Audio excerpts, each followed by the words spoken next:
بسم اللہ الرحمن الرحیم۔ جیسا کہ پچھلے حصے میں ہم نے دیکھا تھا کہ طالوت بادشاہ نے یہ اعلان کیا تھا کہ جو بھی جالوت کا سر لائے گا اسے میں اپنی بیٹی بھی دوں گا اور آدھی سلطنت بھی۔ تو حضرت داؤد علیہ السلام سامنے آئے تھے۔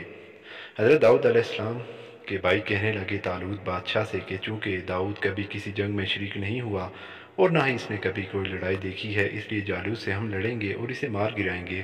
اور حضرت داؤد کے دوسرے بھائی بھی آگے آئے اور داؤد کی جگہ جالوت سے لڑنے اور اسے مار گرانے کی بات کی۔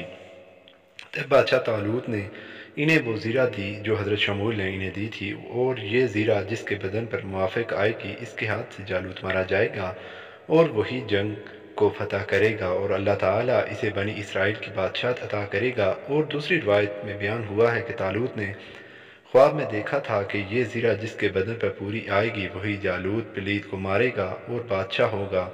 الغرض طالوت نے وہ زیرہ انہیں پیش کی۔ سب نے پہن کر دیکھی لیکن کسی کے بدن پر پوری نہ آئی۔ جب حضرت داؤد نے پہنی تو آپ کے بدن پر ٹھیک آئی۔ تب طالوت نے آپ سے کہا کہ تم جاؤ میدان جنگ میں اور ضرور تمہارے ہاتھوں سے جالوت پلید مارا جائے گا۔ تب حضرت داؤد نے عہد پکا کر کے وہ زیرہ اپنے بدن پر پہن کر اور وہ 3 پتھر جو لشکر کے ساتھ آتے وقت راستے میں ملے تھے اور جنہوں نے کہا تھا کہ ہم اٹھا کر لے جا، ہم جالوت کو ماریں گے یا ماننے میں تمہارے کام آئیں گے۔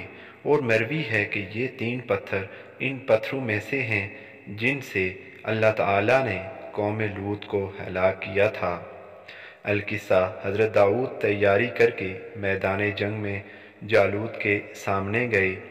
جالوت نے غرور اور تنتنے سے کہا کہ اے جوان، تو مجھ سے کس ہتھیار سے لڑنا پسند کرے گا؟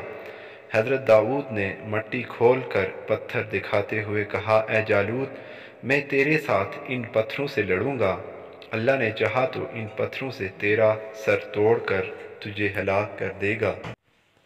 تب جالوت نے کہا کہ بادشاہوں کے ساتھ پتھروں سے لڑنا نہیں چاہیے، اور اس سے بڑی حماقت کیا ہوگی کہ بجائے نیزے، تلوار یا چوب کے تو چھوٹے چھوٹے پتھر لے کر ایک بادشاہ سے مقابلہ کرنے آیا ہے۔ حضرت داؤد نے فرمایا، اے جالوت، تو کوئی بادشاہ نہیں، در حقیقت ایک کتا ہے، اور کتوں کو پتھروں سے مارا جاتا ہے۔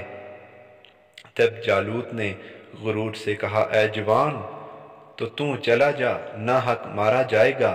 میں تجھے دیکھتا ہوں کہ تو نہایت ضعیف اور غریب ہے، اور چھوٹے چھوٹے 3 پتھر ہاتھ میں لے کر مجھ سے لڑنے کو آیا ہے۔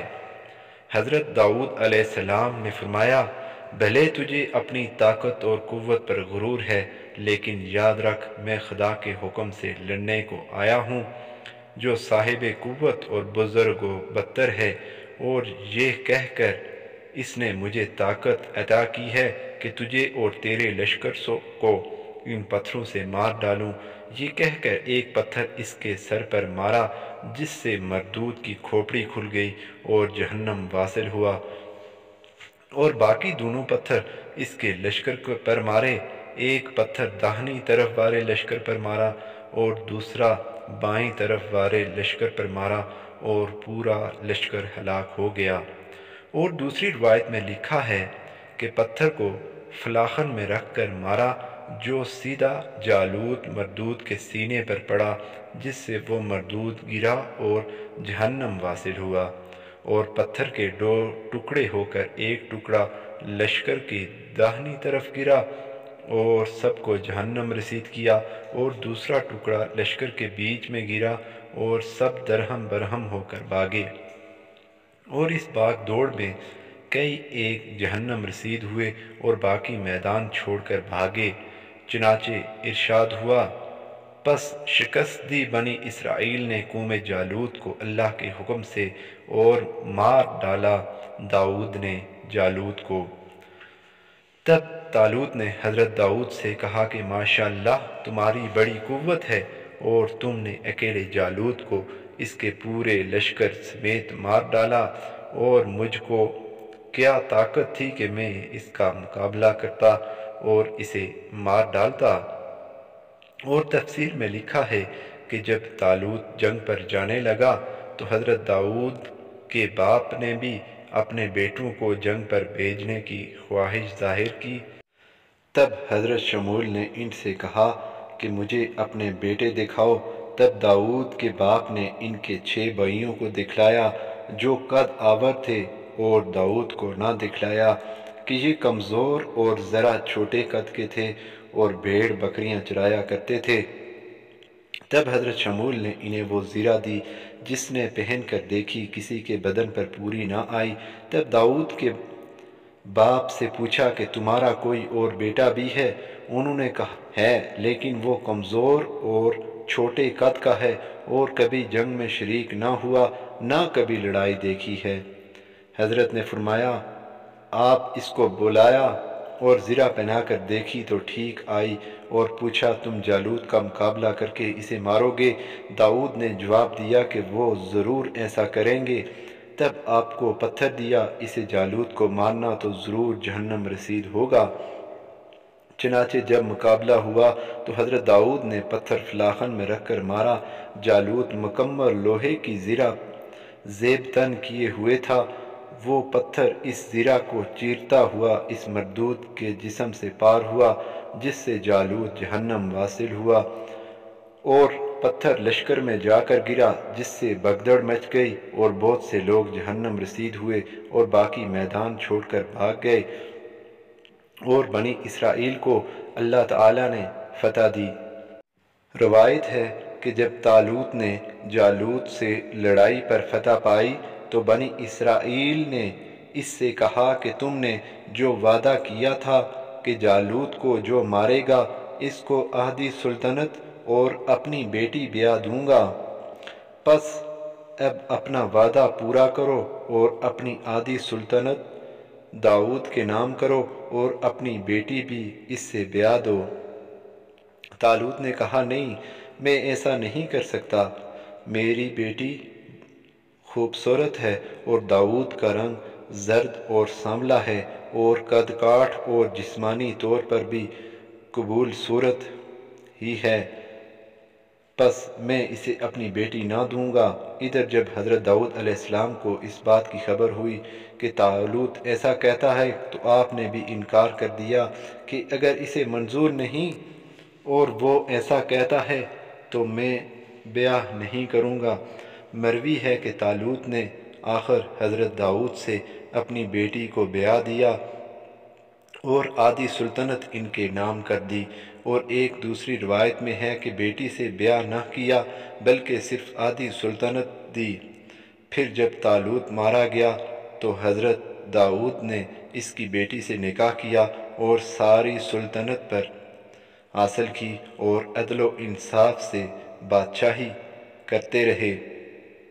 الغرض جب طالوت نے دیکھا کہ بسبب جالوت کو مار گرانے اور اسرائیل کو فتح یاب کرنے کے تمام لشکری حضرت داؤد سے بہت عقیدت و موافقت رکھتے ہیں، تب اس کے دل میں خوف ہوا کہ کہیں ایسا نہ ہو کہ وہ میری ساری سلطنت چھین لیں، یعنی اس سبب کہ لشکر تو ویسے ہی داؤد کی قوت و عظمت کا قائل ہے اور تمام سپاہ اس سے عقیدت رکھتی ہے، سو اگر کبھی داؤد کو ساری سلطنت کا لالچ یا خیال آیا تو وہ لشکر کو ساتھ لے کر ضرور بغاوت کرے گا اور ساری سلطنت پر قابض ہو جائے گا۔ پس اسی خیال کے تحت طالوت نے حضرت داؤد علیہ السلام کو مار ڈالنے کا قصد کیا۔ ادھر حضرت داؤد علیہ السلام پہاڑ کے کنارے ایک مسجد بنا کر عبادت میں مشغول و مصروف ہوئے، اور وہاں آپ کے علاوہ اور 70 آدمی عابد بھی آپ کے ساتھ عبادت میں مشغول رہتے۔ تب بنی اسرائیل کے وہ لوگ جو حضرت داؤد سے بغض اور حسد رکھتے تھے، آپ کی عظمت اور مرتبے کی وجہ سے انہوں نے طالوت سے کہا کہ داؤد کے ساتھ بہت سے عابد جمع ہوئے ہیں، پس اگر وہ دعا کریں کہ ہم ضرور برباد ہو جائیں گے جیسے کہ ہم سے پہلے لوگ ہوتے رہے ہیں، اور یہ کہ سلطنت تیری ساری چھینی جائے گی، تب طالوت نے اس سے مشورہ مانگا کہ اب ہمیں کیا کرنا چاہیے۔ تب ان لوگوں نے کہا کہ ہم تیرے اور تیری سلطنت کے خیر خواہ ہیں، سو ہمارا مشورہ ہے کہ داؤد اور اس کے ساتھی عابدوں کو مار دینا چاہیے تاکہ وہ ہم پر کوئی بددعا نہ کر سکیں۔ چنانچہ جب طالوت نے یہ سنا تو ان لوگوں کی باتوں میں آ گیا اور ایک لشکر کثیر تعداد کے ساتھ لے کر داؤد کو مارنے کو جہاں ان کی عبادت گاہ تھی رات کے وقت ان کو آ گھیرا اور ننگی تلوار ہاتھ میں لے کر چاہا کہ مسجد کے اندر گھس کر ماں عابدوں کے حضرت داؤد علیہ السلام کو مار ڈالے۔ خدا کی مرضی ایسی ہوئی کہ نیند نے ان پر غلبہ کیا، آخر طالوت ماں لشکر سب سو گئے۔ تب حضرت داؤد نے مسجد سے باہر نکل کر دیکھا کہ طالوت ماں لشکر کے سویا پڑا ہے، اور اللہ نے حضرت داؤد کو خبردار کیا کہ طالوت کے ارادوں سے۔ تب حضرت داؤد نے اس کو ننگی تلوار لے کر ایک پتھر پر ماری اور اس کے دو ٹکڑے کر کے اس کے پیٹ پر تلوار اور پتھر اور ایک کاغذ کا ٹکڑا لکھ کر رکھ دیا اور چراغ بجھا دیا۔ اس کاغذ کے ٹکڑے پر لکھا تھا: اے طالوت، یہ تیری تلوار میں نے پتھر پر مار کر دو ٹکڑے کر دیے، اور اگر تیرے پیٹ پر مارتا تو دو ٹکڑے کر ڈالتا، اور تجھ کو یا کسی کو خبر نہ ہوتی، تب کون تیری فریاد کو پہنچتا۔ بہتر یہ ہے کہ تم یہاں سے اٹھ کر چلا جا اور عابدوں کے مارنے کا قصد مت کر، دنیا اور آخرت میں گناہگار ہوگا۔ پس جب روز روشن ہوا، طالوت اٹھ کر دیکھتا ہے کہ وہ اپنی تلوار اور ایک پرزہ کاغذ کا اور دو ٹکڑے پتھر کے پیٹ پر ہیں۔ ڈر کر اٹھ کھڑا ہوا، اور جب کاغذ پر لکھی تحریر پڑھی تو پشیمان ہوا اور واپس بیت المقدس چلا گیا، اور حضرت داؤد علیہ السلام دوبارہ اپنی عبادت میں مشغول ہوئے۔ پھر طالوت نے چند سپاہی پیچھے بھیجے کہ تم جاؤ اور داؤد اور اس کے ساتھ عابدوں اور اس جماعت کو شبخون مار کے قتل کر آؤ۔ تب وہ مردود حضرت داؤد اور عابدوں کو مارنے کے لیے گئے۔ اس سے آگے قصہ جاری ہے، کل آپ کو پورا حصہ سنایا جائے۔